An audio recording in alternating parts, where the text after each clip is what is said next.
বিসমিল্লাহির রহমানির রহিম। আজকে আপনাদেরকে শোনাবো ফকিন্নির ফুত জমিদার হয়েছে কিভাবে।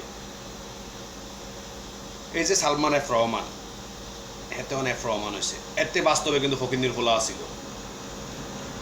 এতের কাছে ব্যাংকের ঋণ আছে ৩৬,০০০ কোটি টাকা।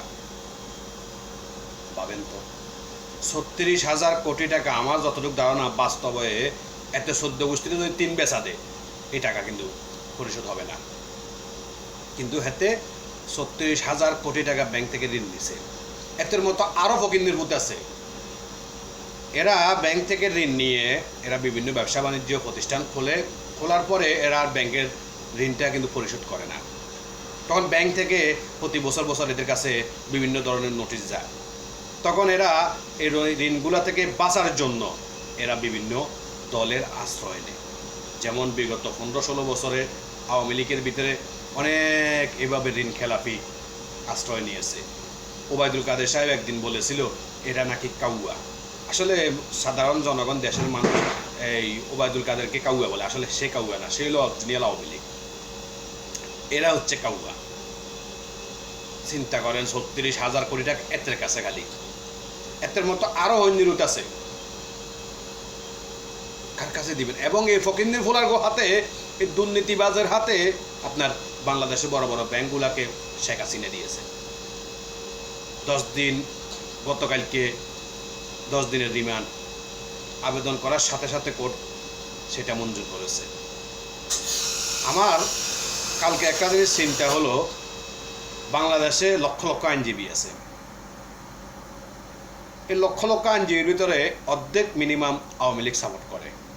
কিন্তু গতকালকে একটা আওয়ামী লীগের আইনজীবী এই দুর্নীতিবাজদের পক্ষ নেয় নাই। কি দুঃখ! ফকিন্নির ফুলার পক্ষ নেয় নাই, জাগাত পল্টি।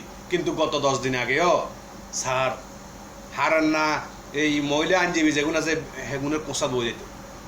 আমরা দেখি তো ভিডিওগুলো, মাঝে মধ্যে সংবাদ সম্মেলন করলে বাবু রে ঠেলা ঠেলি, কি ঠেলা ঘষাঘষির লগে কোনো সাংবাদিক সম্মেলন, কোনো সাংবাদিকেরা প্রশ্ন করতে পারে না। আর কত চামচা, স্যার আর দিয়েন না প্রশ্ন, স্যার আর বলিয়েন না, সময় নাই। 10 দিন 24 ঘন্টা করি প্রতিদিন বানাই হেলাব, বানায় চেহারার জায়গাত কোনো চেহারা দেখতো না। হন্যিরুতের ৩৬,০০০ কোটি টাকা এক হন্যিরুতের কাছে, আরও ইচ্ছা শত হন্যিরুত আছে। এটা আমাদের টাকায় এরা রাজকীয় হালে থাকে, আমাদের টাকায় এরা নিজেদেরকে বীর বাহাদুর মনে করে। কিন্তু বাস্তবে ব্যাংকের ঋণগুলো টান দিলে এরা বাংলাদেশের সবচেয়ে বড় ফকিন্নিরভূত হবে এরা। হাতের বাপদাদা 14 গোষ্ঠী আছিল হন্যিরুত, হন্যির ঘরে হন্যি। ৩৬,০০০ কোটি টাকা আমি শুনি, আমি টাস্কি খাই গেছি। কিরে ৩৬,০০০ কোটি টাকা একজনের কাছে ব্যাংকের ঋণ? যারা এই ঋণগুলো দিছে তাদেরকে আইনের আওতায় আনার দরকার, রিমান্ডে দেওয়ার দরকার। কিরে বাঞ্চ দখল, তোকে আব্বা দিনাতে আনি, হ্যাঁ টাকাগুলো আছে দরই। এতে কি একদিন এনেছি নি টাকাগুলো? আজকে 14-15 বছর ধরেই কিন্তু এতে টাকাটা আস্তে আস্তে দিছে, পরিশোধ করে নাই। আল্লাহ করনি তোরা এগুলা, হ্যাঁ তোরকে সরম নাই? আল্লাহ তোকে সরম দেন। মানছে যে আরে কালকে দেখলাম, কি দুঃখ, একজন আইনমন্ত্রী এতে আইন তৈরি করতো, আরে গিয়া দরবেশ ডিম জুতা, আল্লাহর থালো গল।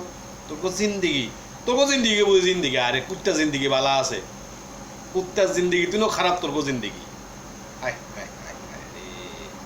কোনায় গেছে তোর এত আইনজীবী? কোনায় গেছে তোর বাহাদুরি? কোনায় শিক্ষা নে স্যার, এখানে শিক্ষা নেই। আরও আছে 1-4 বাইশ 3 বেতন তো রাখাইবি, কারণ বর্ডারে ওনার ওই তোর দালালে বিজিবি নেই। তবে কালকে একটা সুখবর পাইলাম, আমি খুব খুশি হয়েছি। গত 15-16 বছরে আমার দেশের বিজিবি অর্থাৎ বিডিআর, আমি চাই বিডিআরটা আবার নামটা চেঞ্জ করো, বিজিবি আমার কাছে ভালো লাগে না। এটা ইন্ডিয়ার সাথে মিলে রেখেছে, বিএসএফ বিজেপি, কিলে বিজেপি, আমরা বিডিআর রাখবো, এটা আমরা পুরানো নাম। গতকালকে আমাদের দেশের বিজিবি ভারতের দিকে গুলি করেছে। আমি ধন্যবাদ জানাই, আমি স্যালুট জানাই, হাজার স্যালুট। এটা হওয়া উচিত। এভাবে যদি আপনার 2-4 বার করা হয়, দেখবেন আমাদের দেশে একটা লোকের গায়ে ইন্ডিয়া গুলি করবে না, গুলি করার সাহস পাবে না।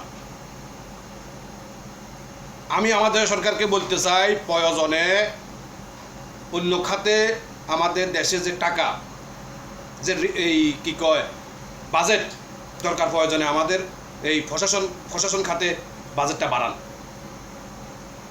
প্রশাসনের শক্তি বাড়ান, যেন বাইরের দেশ আমাদের দেশের দিকে চোখটা যেন না রাঙাতে পারে। চোখ রাঙালে চোখ উপড়ে ফেলা হবে, সোজা কথা।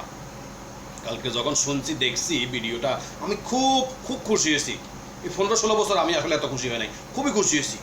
এটা হওয়া উচিত। তাহলে প্রতিদিন আমার গোয়ালারে নিরীহ মানুষগুলো মরতো না। ফেলানি আপনাদের অনেকে জানা আছে কি নির্মমভাবে তারে হত্যা করা হয়েছে, তার কাটার উপর ঝুলানো হয়েছে। আর তখন আমাদের দেশের ওই বিজিবি যারা ছিল, তারা ফটাকা বৈঠক স্যার আসবো নাকি, আমাদের লাশটা আমাদের কাছে দিয়ে দেন। সব চোরের বিচার হইব, একটা চোর স্থিতি নয়। আর দেশের সরকারকে বলতে চাই, যারা এভাবে দুর্নীতি করেছে হাজার হাজার কোটি টাকা, তাদেরকে কঠোর থেকে কঠোর শাস্তি দিন। ফাঁসি দেবেন না, ফাঁসি দিলে তো সে মরেই যাবে, তাহলে তো তার কাছে আর হিসাব কিতাব নিতে পারবেন না। তারা শুধু রিমান্ড দেবেন, প্রত্যেকটা মামলা 10-15 দিন করে রিমান্ড দেবেন, এবং যে টাকাগুলো তারা ঋণ করেছে, দেশের বাইরে পাচার করেছে, এই টাকাগুলো আনার ব্যবস্থা করেন। তাকে যখন রিমান্ড দেবেন, সে টাকাটা আনতে বাধ্য হবে। একটা চোরেরও ছাড় দেবেন না, একটা চোরকে ছাড় দেবেন না। টাকাটা আমাদের দেশের জনগণের। ফকিন্নির ফুটেরা আমাদের টাকাটা নিয়ে তারা ধনী হয়েছে। ফকিন্নির ফুটবল হৈন্নির উত্তর বাপদাদা 14 গোষ্ঠী হৈন্নি হাইওয়ান। ধন্যবাদ সবাইকে। আসসালামু আলাইকুম ওয়া রাহমাতুল্লাহি ওয়া বারাকাতুহু।